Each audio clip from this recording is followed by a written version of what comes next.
Hello friends, welcome to advance geography. আজ আমরা great circle, rhumb line, লক্সড্রন,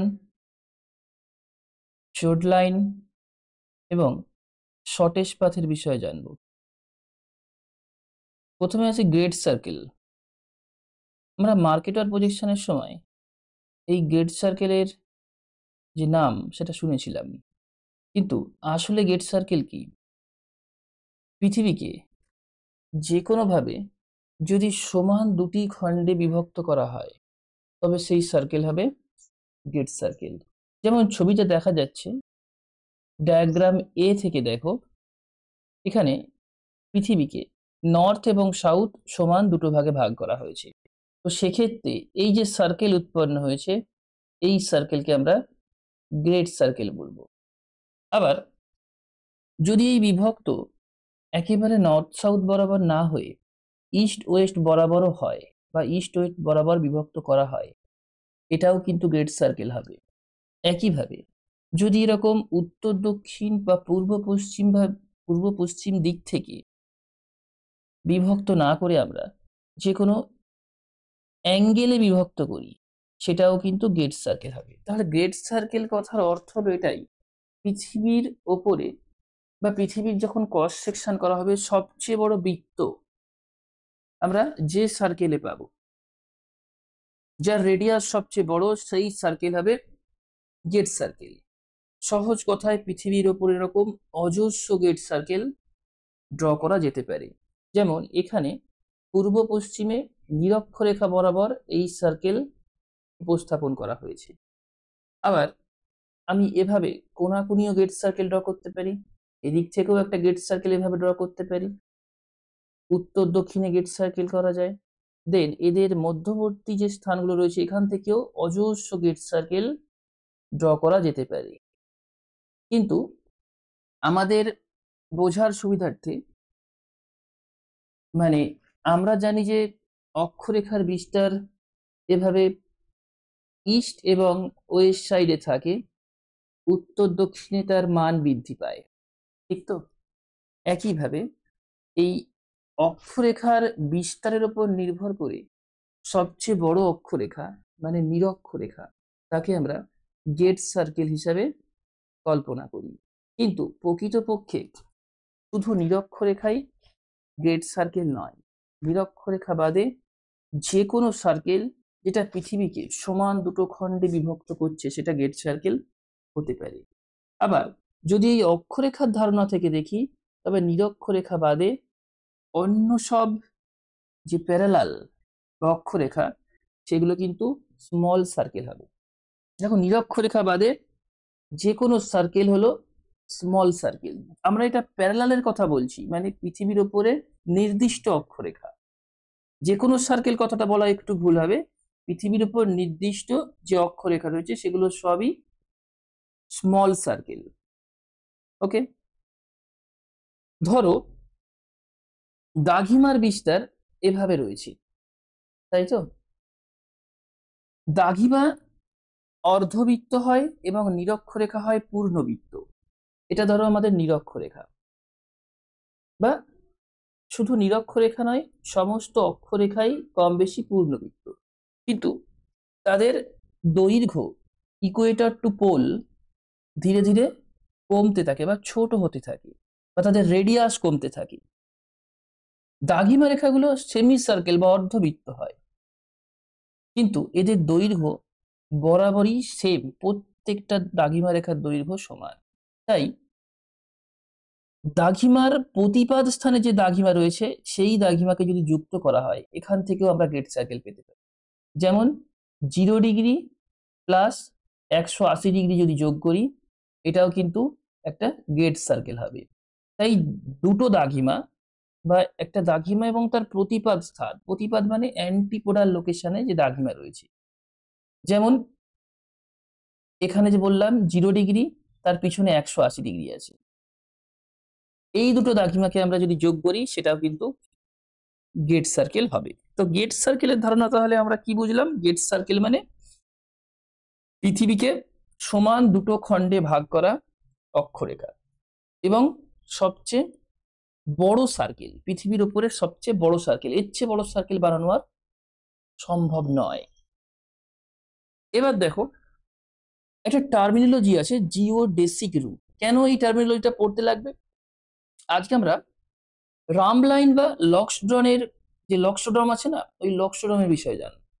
তো ওই জিওডেসিক রুট কি? দেখো আমাদের একটা ধারণা রয়েছে যে, বা আমরা পড়েওছি বইতে, যে কোনো বিমান এবং জাহাজ চলাচলের ক্ষেত্রে যে বিয়ারিং বা অ্যাজিমাথ ইউজ করা হয়, সেই অ্যাজিমাথ সাধারণত মার্কেটার প্রজেকশনের এই রাম লাইন বরাবর আছে। তাই জাহাজ এবং প্লেন রাম লাইন বরাবর জার্নি করে। কিন্তু আজকে আমি তোমাদের দেখাবো যে জাহাজ এবং প্লেন রাম লাইন বরাবর সবসময় জার্নি করে না। কারণ রাম লাইন বরাবর ডিস্টেন্স গেট সার্কেল ডিস্টেন্সের চেয়ে অনেক বেশি হয়, এবং কোনো জাহাজ বা প্লেন চাইবে না তার জার্নিতে সময় বেশি লাগুক, ফুয়েল অপচয় হবে, সময় নষ্ট হবে, কারণ জার্নি টাইম ইনক্রিজ হয়ে যায়। তাই তারা গ্রেট সার্কেল রুট সবসময় প্রেফার করে। কিন্তু সেখানে ওই কনস্ট্যান্ট বিয়ারিং প্রবলেমটা দেখা যায়, এবং ওই কনস্ট্যান্ট বিয়ারিং প্রবলেম এবং শর্টেস্ট পাথ দুটোকে অ্যাডজাস্ট করার ফলে যে ডিস্টেন্স বা যে রুট তৈরি হয় তাকে আমরা বলছি চট ডিস্টেন্স। চট ডিস্টেন্স সেটা পরে আসছি। তো এখানে দেখো গ্রেট সার্কেল, এই যে ছবিটা দেখছো এটা একটা গ্রেট সার্কেল। দেখো এই যে লাইনটা দেখছো, it's a great circle route. এই সম্পূর্ণ বৃত্তটাই হলো একটা গ্রেট সার্কেল। গ্রেট সার্কেল বরাবর, গ্রেট সার্কেল বরাবর যে কোনো দুটো পয়েন্টের মধ্যে যে ইন্টারমিডিয়েট ডিস্টেন্স বা গ্রেট সার্কেল বরাবর যে journey route, that is called geodesic route. Great circle বরাবর যে কোনো দুটো পয়েন্টের জার্নি রুট হলো জিওডেসিক রুট, এবং এটা অলওয়েজ শর্টেস্ট পাথ হয়।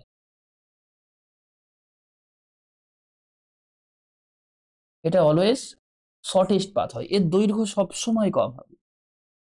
গ্রিড সার্কেল রুটের যে ডিস্টেন্স এটা অলওয়েজ কম হবে। ওকে, তাহলে জিওডেসিক রুট ক্লিয়ার। গ্রিড সার্কেল বরাবর যে কোনো দুটো পয়েন্টের মধ্যে যে জার্নি রুট সেটাই হলো জিওডেসিক রুট বা জিওডেসিক লাইন। নেক্সট দেখো, আমরা রাম লাইনের ব্যাপারে পড়ার জন্যই আজকের এই ভিডিও দেয়া হচ্ছে। তো রাম লাইন, এই ধারণাটা বেশিরভাগ জনের ক্ষেত্রে এরকমই রয়েছে যে রাম লাইন সরল রেখা হয়, কিন্তু Ram line always straight line হয় না। একমাত্র মার্কেটার প্রজেকশনের রাম লাইনই স্ট্রেট লাইন হয়। এই রাম লাইনও কিন্তু কার্ভ ডিস্টেন্স হতে পারে বা কার্ভ লাইন হতে পারে। দেখো এখানে যে ছবিটা দেখছো, it's a Mercator projection. Mercator প্রজেকশনের ক্ষেত্রে রাম লাইন একটা স্ট্রেট লাইন হয়। রাম লাইনের কনসেপ্ট কি? দেখো এখানে যে দ্রাঘিমা এবং অক্ষরেখার যে গ্যাটিকিউলস থাকে না, এখানে এই দ্রাঘিমা রেখাগুলোকে রাম লাইন বা যেটা একটা স্ট্রেট লাইন আমরা এভাবে ড্র করি না, যে কোনো ডিস্টেন্স আমরা যদি ড্র করি সেম অ্যাঙ্গেলে কাট করে। তুমি এই কাটিং অ্যাঙ্গেলগুলো দেখো, প্রত্যেকটা দ্রাঘিমা রেখার রেসপেক্টে এই কাটিং অ্যাঙ্গেলগুলো same, that is called constant bearing. That is called constant bearing. আর যে লাইন বরাবর এই কনস্ট্যান্ট বিয়ারিং মেনটেন হয় সেই লাইনকেই আমরা রাম লাইন বা লক্সড্রম বলি। রাম লাইনের কনসেপ্ট কি? রাম লাইন হলো এমন একটা লাইন, মার্কেটার প্রজেকশনের উপরে এমন একটা লাইন বা এমন একটা সরল রেখা, যে রেখা বরাবর কনস্ট্যান্ট প্রজেকশন বা অ্যাজিমাথ, অ্যাজিমাথ মিনস ডিরেকশন, এটা ফিক্সড থাকে, চেঞ্জ হয় না। কনস্ট্যান্ট মানে চেঞ্জ হয় না, ফিক্সড থাকে। এবার মার্কেটার প্রজেকশনের উপরেই গ্রেট সার্কেল রুট ঠিক এভাবে আর্ক শেপ হয়। It's a great circle route. এখন পাজেল এটাই, তোমাদের কাছে পাজেলই লাগবে, যেই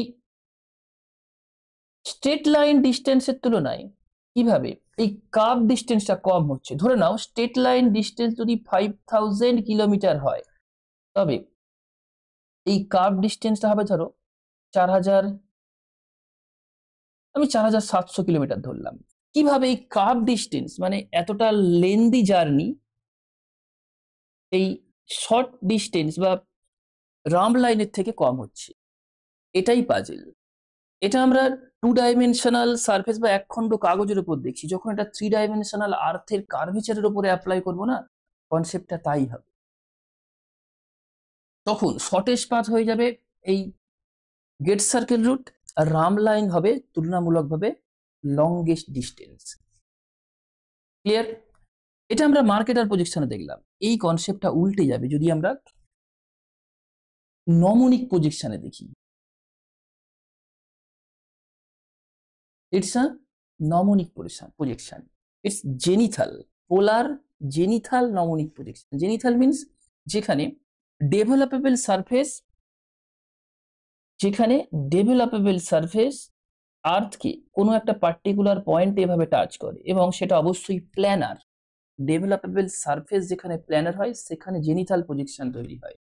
জেনিথাল 5 ধরনের প্রজেকশন আছে, তার মধ্যে অন্যতম একটা গুরুত্বপূর্ণ প্রজেকশন হলো পোলার জেনিথাল নমনিক প্রজেকশন। এখানে ডেভেলপেবল সারফেস পোলে থাকে এবং আলোর উৎস থাকে centre of the generating globe. Generating গ্লোবের কেন্দ্রবিন্দুতে আলোর উৎস থাকে এবং এই ডেভেলপেবল সারফেসটা এখানে পোলে থাকে।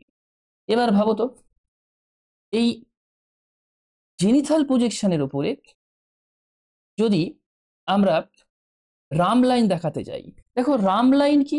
রাম লাইন হলো স্ট্রেট লাইন ডিস্টেন্স, যেটা আমরা মার্কেটার পজিশনে পড়েছি, যেখানে কনস্ট্যান্ট বিয়ারিং বজায় থাকে, কিন্তু নমনিক পজিশনে সেটা হয় না। দেখো এখানে গ্রেড সার্কেল রুট হয় স্ট্রেট লাইন, রাম লাইন হয় কার্ভ ডিস্টেন্স। এটা কিভাবে সম্ভব? দেখো গ্রেড সার্কেল রুট কি? গ্রেড সার্কেল মানে যেটা পৃথিবীকে সমান দুটো ভাগে ভাগ করছে। পিছনে একটা জায়গাতে আমি বলেছিলাম যে দাঘিমা এবং তার প্রতিপাদ দাঘিমা দুটোকে যোগ করলে গ্রেড সার্কেল হয়, ঠিক না? ধরে নাও এটা আমার 0 ডিগ্রি দাঘিমা, এই লাইনটা আমার 0 ডিগ্রি দাঘিমা। দেন তাহলে তার উল্টো দিকে এই দাঘিমাটা কত হবে? 180 ডিগ্রি। তাহলে এই দুটো দাঘিমার যোগফল কি 180 ডিগ্রি হচ্ছে না? সরি, এই দুটো দাঘিমার যোগফল কি তোমার গ্রেড সার্কেল হচ্ছে না? দুটো দাঘিমাকে যোগ করলে তো আমরা 360 ডিগ্রি পাচ্ছি, যেটা পৃথিবীর সবচেয়ে বড় একটা সার্কেল। তার মানে একটা গেট সার্কেল হচ্ছে। তাই নমনিক প্রজেকশনে গেট সার্কেল এরকম ভাবে স্ট্রেট লাইন হয়। ধরো এটা 0 ডিগ্রি ছিল, এই পয়েন্টে শেষ হয়ে যাচ্ছে, এখান থেকে শুরু হচ্ছে 180 ডিগ্রি লাইন। 0 ডিগ্রি লাইনটাই পোলে এসে শেষ হয়ে যাচ্ছে, এখান থেকে 180 ডিগ্রি শুরু হচ্ছে, দেখো 90 degree north. That is a great circle route. It's a shortest distance, but it's a linear line. এটা একটা সরল রেখা বা স্ট্রেট লাইন। নমনিক প্রজেকশন একটা স্ট্রেট লাইন হয়। এবার এখানে রাম লাইন কিভাবে কার্ভ ডিস্টেন্স হয়? দেখো রাম লাইন মানে কি? যেখানে কনস্ট্যান্ট বিয়ারিং মেনটেন হয়। এই লাল লাইনটা দেখো, এটা হলো রাম লাইন, যেখানে প্রত্যেকটা দাঘিমা রেখাকে সেম অ্যাঙ্গেলে কাট করেছে। দেখো এই যে বিয়ারিং বা অ্যাজিমাথ প্রত্যেকটার ক্ষেত্রে সেম, দেখো প্রত্যেকটা সেম অ্যাঙ্গেলে কাট করেছে 90 ডিগ্রি অ্যাপ্রক্স। এখানে 90 ডিগ্রির আশেপাশে রয়েছে, 90 ডিগ্রি হবে এমনটা নয়, দেখো সেম অ্যাঙ্গেলে কাট করেছে। আর আমরা তো এটাই জানি, যেখানে রাম লাইনের কনসেপ্ট থাকে সেখানে অ্যাজিমাথ কনস্ট্যান্ট থাকে।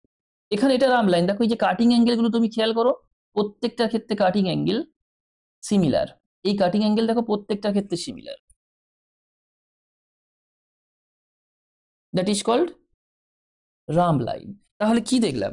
যে মার্কেটর প্রজেকশনের ক্ষেত্রে রাম লাইন এটা স্ট্রেট লাইন ডিস্টেন্স হলেও নমনিক প্রজেকশনে রাম লাইন কার্ভ ডিস্টেন্স হয়। বোঝা গেছে? এবার রাম লাইন বরাবর দৈর্ঘ্য কখনো কম হয় না, সবসময় গ্রেড সার্কেলের থেকে রাম লাইন ডিস্টেন্স বেশি। এখানে যেমন এই স্ট্রেট লাইনের থেকে কার্ভ ডিস্টেন্সটা বেশি, অবশ্যই বেশি। আবার মার্কেটার পজিশনে ওই কার্ভ ডিস্টেন্সের থেকে স্ট্রেট লাইনটা বেশি, মানে সবসময় রাম লাইনের দৈর্ঘ্য গ্রেড সার্কেল বা শর্টেস্ট পাথ ডিস্টেন্সের চেয়ে বেশি হয়। এখানে তোমাদের একটা 3 ডাইমেনশনাল কনসেপ্ট দেখাই যে কিভাবে এই রাম লাইন ডিস্টেন্স এটা বেশি হচ্ছে। দেখো এখানে তার আগে পাজেলটা এবার দেখে নাও। পাজেলটা কি? এটা হলো আমাদের নিউ ইয়র্ক, ডান দিকে ইউএসএ, মাঝখানে আটলান্টিক ওশান, সরি বাম দিকে ইউএসএ, মাঝখানে আটলান্টিক ওশান এবং ডান দিকে ধরো মাদ্রিদ, স্পেন। বা তুমি জাস্ট পয়েন্টটা দেখো, এটা মাদ্রিদ। ওকে, এখন এখানে স্টেট লাইন ডিস্টেন্স কত দেখাচ্ছে? রাম লাইন বরাবর 5940, অথচ কার্ভ ডিস্টেন্স দেখাচ্ছে 5770 নটিক্যাল মাইল। এখন এটা ধরো অনেকেই দেখেছো যে এটা সবসময় কার্ভ ডিস্টেন্স বেশি হয়, কিন্তু কেন হয়, কিভাবে বেশি হয়? কার্ভ ডিস্টেন্স কিভাবে বেশি হতে পারে এই রাম লাইনের তুলনায়? কি যুক্তি আছে তার পিছনে? চলো সেটার একটা লাইভ প্রেজেন্টেশন তোমাদের দেখাই যে কিভাবে এই ডিস্টেন্সটা, মানে এই কার্ভ ডিস্টেন্স এটা বেশি হচ্ছে আর আর্ক ডিস্টেন্স এটা কম হচ্ছে।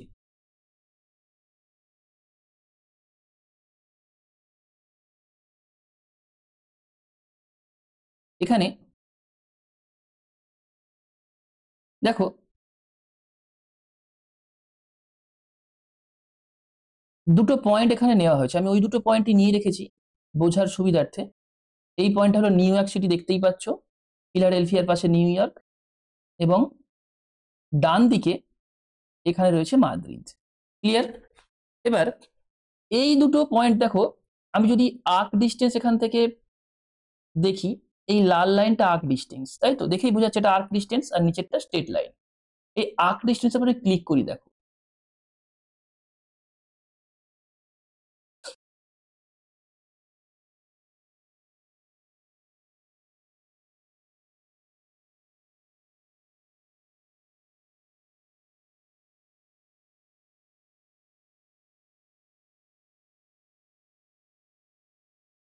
দেখো এখানে যে লাইনটা রয়েছে এটা একটা গেট সার্কেল রুট, এর কালারটা দেখো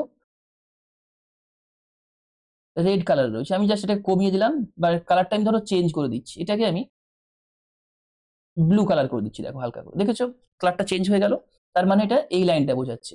তুমি জাস্ট খেয়াল করো যে এই গেট সার্কেল রুটের ডিস্টেন্সটা কত। এখানে গেট সার্কেল রুটের ডিস্টেন্স কত দেখাচ্ছে? 5789। 5789। আমি কালারটা আরেকবার চেঞ্জ করে দিচ্ছি, দেখো বোঝার সুবিধার্থে। ধরো এই কালারটা আমি দেন আবার রেড করে দিচ্ছি, দেখো কালারটা রেড হয়ে গেল। ওকে, কালারটা রেড হয়েছে। দেন এটা দেখাচ্ছে তোমার 5789। নিচে এবার রাম লাইন দেখো, ইয়েলো কালারটা রাম লাইন, দেখছো পয়েন্ট দেখা যাচ্ছে, এটা একটা স্ট্রেট লাইন।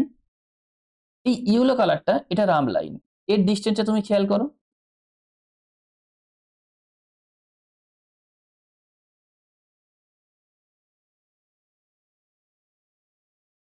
দেখো এটা 5811। এই লাইন বরাবর লেন্থ, ইয়েলো লাইন বরাবর লেন্থ কত? 5811। এটা কিভাবে হচ্ছে? এটাই হলো পাজেল, যে এখানে আমি যদি রাম লাইন বরাবর লেন্থ দেখি 5811 কিলোমিটার আসছে, অথচ গেট সার্কেল রুট আমার যে রেড কালার উপরে এটা আসছে 5789। এটাই হচ্ছে রিজন যে এখানে যখন আমরা দুটো পয়েন্টের মধ্যে যে কোনো শর্ট ডিস্টেন্স খুঁজে বার করতে চাইবো না, সেটা অলওয়েজ গেট সার্কেল রুটই ফলো হয়। যেমন তোমাদের আমি এটা লাইভ একটা পয়েন্ট নিয়ে দেখাচ্ছি, দেখো চলো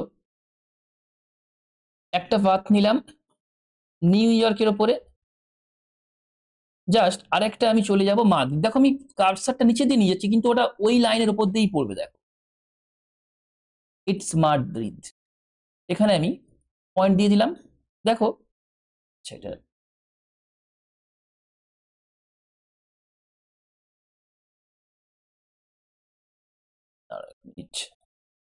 ধরো এই পয়েন্ট থেকে শুরু হয়েছিল জার্নিটা, মাদ্রিদ পর্যন্ত আমি আসবো। কত দেখাচ্ছে? 5811 মতো। এই যে লেন্থ, তার মানে এখানে তুমি যে কোনো পয়েন্ট নাও সেটা কার্ভ ডিস্টেন্স হবে। আরো একটা বিষয় দেখাই, দেখো তুমি ইন্ডিয়ার রেসপেক্টে দেখো, এটা আমাদের দিল্লি তো, আমরা ধরো এখান থেকে কোথায় যাব, সান ফ্রান্সিসকো যাব, দিল্লি থেকে সান ফ্রান্সিসকো, দেখো দিল্লি থেকে সান ফ্রান্সিসকো রুটটা দেখো পোলের উপর দিয়ে গেছে, দিল্লি থেকে সান ফ্রান্সিসকো রুট কোথা দিয়ে গেছে, পোলের উপর, এটা শর্টেস্ট ডিস্টেন্স, এটা গেট সার্কেল, দেখো গিয়ে কোথায় নামছে, এই হলো আমাদের ইউএসএ, দেখেছো, এখান থেকে শর্টেস্ট ডিস্টেন্স এটাই। বা তুমি কলকাতা থেকে জার্নিটা স্টার্ট করো, ধরো এটা আমার পশ্চিমবঙ্গের কলকাতা, ওকে, এখানে তুমি পয়েন্ট নাও, যাবো কোথায় কলকাতা থেকে, আমরা যাব সান ফ্রান্সিসকো, তাই তো, তুমি এখান থেকে দেখো সান ফ্রান্সিসকো এখানে চলেছো, দেখো ওই একই লাইন কম বেশি ফলো করছে, এটা always great circle route follow করো। জার্নিটা কোথা থেকে হয়েছে দেখো, একেবারে পোলের উপর দিয়ে, দেখেছো, মানে পুরো পৃথিবীকে সমান দুটো খণ্ডে ভাগ করলে এরকম একটা গেট সার্কেল রুট পাওয়া যায়। এর উল্টো দিকের পয়েন্টটা নেওয়ার চেষ্টা করো, ধরো তুমি ওয়েস্ট বেঙ্গল থেকে নিয়ে সান ফ্রান্সিসকোর নিচে কোনো একটা পয়েন্ট তুমি দেখো, সান ফ্রান্সিসকোর নিচে একটা পয়েন্ট দেখো, দেখো দক্ষিণ গোলার্ধ থেকে সেই পয়েন্টটা আসবে, সান ফ্রান্সিসকো কোথায় ছিল, এখানে তো, এর নিচে একটা পয়েন্ট দেখো, জাস্ট এখানে ক্লিক হয়ে গেল, দাঁড়াও,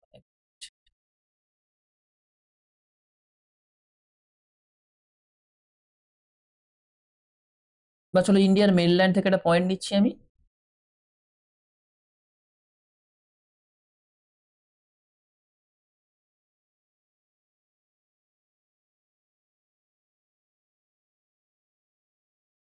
দেখো আমি দক্ষিণ আমেরিকার বাম দিকে কোনো একটা জায়গায় ধরো আসতে চাইছি, ইকুয়েটরের নিচে, এই পয়েন্টটা দেখো, এটা একটা গেট সার্কেল তৈরি করছে, দেখো কোন জায়গা থেকে, দেখো লাইনটা দেখেছো এইভাবে গেছে, এই রুট সবসময় গেট সার্কেল হয়। উল্টো দিকে তুমি যদি এই দিকের জার্নিটা দেখো, এখান থেকে আরেকটা পয়েন্ট যদি নাও, এই জায়গা থেকে আরেকটা পয়েন্ট যদি নাও, দেখবে সেটা তার উল্টো দিকের জার্নিটা তৈরি করবে, মানে আলটিমেট এটা একটা গেট সার্কেল।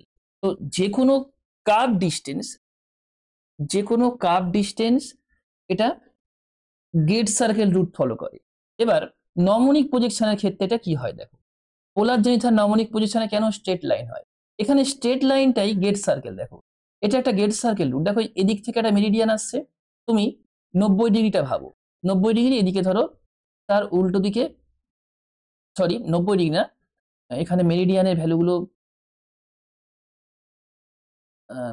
দাঁড়াও, দেখো 120 ডিগ্রি ওয়েস্ট, তার এইদিকে ধরো 60 ডিগ্রি ইস্ট, এই দুটো লাইন যোগ করলে কি গেট সার্কেল হবে না, দেখো এখানে যেমন এই ইউলো লাইনটা যোগ করা হয়েছে, it's a great circle route, yellow line, আমি জাস্ট চেঞ্জ করে দিচ্ছি কালারটা, এখানে দেখো ব্লুটাও যেমন গেট সার্কেল রুট হবে, এই যে ব্লুটা দেখানো হয়েছে না, ধরো এটা আমি চেঞ্জ করে রেড করে দিচ্ছি, দেখো এই যে রেড লাইনটা দেখলে এখন, বা আমি ইয়েলো করে দিচ্ছি, দেখো যে ইয়েলো লাইনটা, এটা একটা গেট সার্কেল, দেখো উল্টো দিকে 80 ডিগ্রি নর্থ আছে, সরি 80 ডিগ্রি নর্থ না, এটা হচ্ছে তোমার 80 ডিগ্রি ইস্ট, তার উল্টো দিকে দেখো এখানে রয়েছে 100 ডিগ্রি ওয়েস্ট, এই দুটো লাইন ধরো যদি জুড়ি, এটা কিন্তু আলটিমেট গেট সার্কেল হবে, দেখো এখান থেকে গিয়ে এটা ঘুরে ওই পয়েন্টেই ফিরে আসবে, দেখো এটা একটা গেট সার্কেল জার্নি, এটা সাউথ গেল, সাউথ থেকে ধরো আসছে, এখান থেকে 80 ডিগ্রি ইস্ট আসছে, দেখো 80 ডিগ্রি ইস্ট ঘুরে গিয়ে এটা এই পয়েন্টটাই ফিরবে, দেখো দেখেছো, এটা একটা গেট সার্কেল জার্নি। তাহলে এখানে গেট সার্কেল স্ট্রেট লাইন হচ্ছে, পোলের উপরে গেট সার্কেল কিন্তু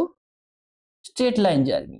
এবার এখানে রাম লাইন কিভাবে কার্ভ ডিস্টেন্স হচ্ছে, দেখো এটা হলো রাম লাইন, দেখো যে লাইনের কার্ভেচার এমনই থাকে যেখানে প্রত্যেকটা যে লঙ্গিটিউড তাকে সেম অ্যাঙ্গেলে কাট করে, দেখো এই কাটিং অ্যাঙ্গেলগুলো এখানে সেম, এখানে গেট সার্কেলের চেয়ে রাম লাইনের ডিস্টেন্স বেশি, সেটা দেখেই বোঝা যাচ্ছে, অনেকটা বেশি ডিস্টেন্স জার্নি করতে হচ্ছে।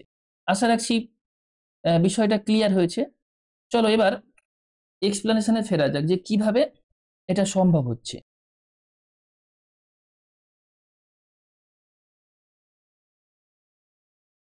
দেখো এখানে তাহলে কি দেখলাম, যে নিউ ইয়র্ক এবং মাদ্রিদ এদের মধ্যে শর্টেস্ট ডিস্টেন্স কিন্তু এই 5770 বা 5780 নটিক্যাল মাইল এটা, কিন্তু যদি স্ট্রেট লাইন ডিস্টেন্স দেখি, 3 ডাইমেনশনাল সারফেসের উপরে স্ট্রেট লাইন এভাবে তৈরি হয় না, তাই তার যে কার্ভেচার অবশ্যই গ্রেড সার্কেলের চেয়ে বেশি হবে এবং এটা রাম লাইন। তবে সুবিধা কি, এই লাইন বরাবর কনস্ট্যান্ট অ্যাজিমাচ বা বিয়ারিং বজায় থাকে। যেমন এখানে দেখো গেট সার্কেল রুট দেখানো হয়েছে, বিয়ারিং দেখো এখানে 262 ডিগ্রি এই অ্যাঙ্গেল, এখানে 270 ডিগ্রি, এখানে 282 ডিগ্রি, এখানে 297 ডিগ্রি। সমস্যাটা হয় কি, ধরো গ্রেড সার্কেল রুল বরাবর যদি একটা বিমান জার্নি করে, তাহলে সে কি এমন সমস্যা ফেস করবে, এখানে বারবার তাকে স্টিয়ারিং বা অ্যাজিমাত বা বিয়ারিং চেঞ্জ করতে হবে। বারবার বিয়ারিং শুধু চেঞ্জ করা নয়, সেট করতে লাগবে। এটা তো আর রাস্তায় গাড়ি চালানো হয় যে যেমন খুশি চালানো যায়, এখানে একটা রুট থাকে, তো বারবার বিয়ারিং চেঞ্জ করতে হয় এবং সেগুলো ম্যাপ দেখে চেঞ্জ করতে হয় বা সেট করতে লাগে। এটা একটা বড় সমস্যা। কিন্তু যদি আমরা রাম লাইন বরাবর জার্নি করি, ডিস্টেন্স কিছুটা বেশি হলেও এখানে দেখো অ্যাজিমাথ 270 বরাবর রয়েছে। এটা একটা স্ট্রেট লাইন মারফত দেখানো হচ্ছে, কিন্তু মনে রাখবে এখানে অ্যাজিমাথ সেম থাকে বা বিয়ারিং সেম থাকে। এবার যে কথাটা আমরা পপুলারলি জানি যে সমস্ত প্লেন মানে এরোপ্লেন, এরোপ্লেন কি করে, এরোপ্লেন নাকি রাম লাইন বরাবর জার্নি করে, এটা কখনোই নয়। দেখো যেখানে শর্ট ডিস্টেন্স জার্নি সেখানে রাম লাইনকে ফলো করা হয়। ধরো রাম লাইনের ডিস্টেন্স দেখা যাচ্ছে 1000 কিলোমিটার ধরলাম, আর ধরো সেখানে যদি গেট সার্কেল ডিস্টেন্স হয় তোমার 900 কিলোমিটার, এরকম শর্ট ডিস্টেন্স জার্নির ক্ষেত্রে বা ছোট জার্নির ক্ষেত্রে অলওয়েজ রাম লাইন ফলো করা হয়। কিন্তু যেখানে লং জার্নি থাকে না, যে পার্থক্যটা যত দূরে যাবে তত বেড়ে যাবে, তো রাম লাইন আর গেট সার্কেলের ডিস্টেন্স বাড়তে থাকবে, সেই ক্ষেত্রে কখনোই রাম লাইন ফলো করা হয় না। আবার সেখানে গেট সার্কেলও ফলো করা হয় না, কারণ গেট সার্কেল ফলো করলে বারবার অ্যাজিমাত চেঞ্জ করতে হবে, রাম লাইন হলে তার ফুয়েল বা কস্টিং অনেক বেড়ে যাবে। এই সমস্যার সমাধানের জন্য এখানে ওই যে কার্ভ লাইন, যেটাকে আমরা গেট সার্কেল বলছি, এই কার্ভ লাইনকে ছোট ছোট খণ্ডে ভেঙে নেওয়া হয়, that is called short distance. এখান থেকে ধরো এই পর্যন্ত একটা কনস্ট্যান্ট বিয়ারিং পেয়ে গেলাম স্ট্রেট লাইন, এখান থেকে আরেকটা ধরো কনস্ট্যান্ট বিয়ারিং পেলাম, দেন এখান থেকে আরেকটা বিয়ারিং পেলাম, দেন এখান থেকে ধরো আরেকটা বিয়ারিং আসবে। এইভাবে যখন ছোট ছোট খণ্ডে ভেঙে নেওয়া হয়, ছোট ছোট খণ্ডে ভেঙে এখান থেকে কি তৈরি করা হয়, এখান থেকে রাম লাইন তৈরি করে নেওয়া হয়। প্রকৃতপক্ষে রাম লাইন তার কোনো অস্তিত্বই নেই, গেট সার্কেলেরও অস্তিত্ব নেই, টোটালি হাইপোথেটিক্যাল কনসেপ্ট। ঠিক আছে, তো এরকম ভাবে গেট সার্কেল ডিস্টেন্সকে নিজেদের সুবিধা মতো ভেঙে এখান থেকে তৈরি করা হয় কি রাম লাইন। যদি এটাকে রাম লাইন না বলে চট ডিস্টেন্স বলা হয়, চট লাইন মানে ছোট ছোট খণ্ড। এইভাবে গেট সার্কেল রুট এবং রাম লাইন সেট হয়ে থাকে, এবং এই কনসেপ্টগুলো এইভাবে কাজ করে যে কখনোই এটা বরাবর স্ট্রেট লাইন হবে, প্লেন সবসময় রাম লাইন ফলো করবে, একদমই রং কনসেপ্ট। সবসময় রাম লাইন ফলো করে না, কারণ কোনো প্লেন বা জাহাজ কেউই চায় না যে লং ডিস্টেন্স জার্নি করতে, তারা শর্ট ডিস্টেন্স খোঁজে, তাতে বিয়ারিং বারবার চেঞ্জ না করে হয়তো জার্নিকে তারা টোটাল 4 থেকে 5টা এরকম ডিভাইডিং রুটে সেট করে দিল, এবং ওই পয়েন্টে এসে তারা অ্যাজিমাত সেট করে আবার, যেখান থেকে জাহাজ সোজা রাস্তায় এই পথে যাবে, দেন আবার জার্নি ব্রেক করবে এবং ওখান থেকে অ্যাজিমাত চেঞ্জ করবে। বোঝা গেল? এই ছিল আজকের বিষয়। ভিডিও কেমন লাগলো অবশ্যই জানাবে।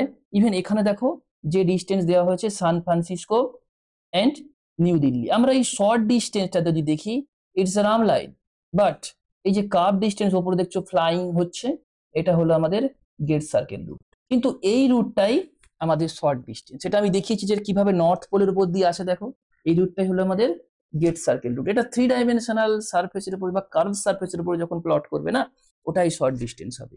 এবং এই যে দৈর্ঘ্য, এই দৈর্ঘ্যটা কখনো শর্ট ডিস্টেন্স হয় না। রাম লাইন বরাবর কনস্ট্যান্ট অ্যাজিমাত থাকে, কিন্তু ডিস্টেন্স কখনো শর্ট হয় না। ক্লিয়ার? তো ফিরে এখানে দেখানো হয়েছে, দেখো দিল্লি থেকে জার্নি স্টার্ট হয়েছিল এই আমাদের সান ফ্রান্সিসকো, যেটা আমাদের ম্যাপিং করা হয়েছে, যেটা দেখালাম তোমাদের। এটা কিন্তু কখনোই এইভাবে আসে না, লাইনটা এইভাবে এসে এখানে জয়েন হয় না, এটা অবশ্যই পোল থেকে আসবে, এবং উল্টো দিকে তুমি আরেকটা লাইন এভাবে হাইপোথেটিক্যালি ড্র করতে পারো, যেটা ঠিক এভাবে হয়তো এই পয়েন্টে এসে মিলবে নিচ দিয়ে। এভাবেই এটাকে সেট করা হয় এবং সম্পূর্ণ পৃথিবীকে দুটো খণ্ডে বিভক্ত করবে ওই লাইন। যদি তার 360 ডিগ্রি তুমি ড্র করতে পারো, একদম দুটো খণ্ডে ভাগ করবে। ওকে, চলো আজ এই পর্যন্তই। নেক্সট আবার অন্য এক ভিডিওতে দেখা হবে।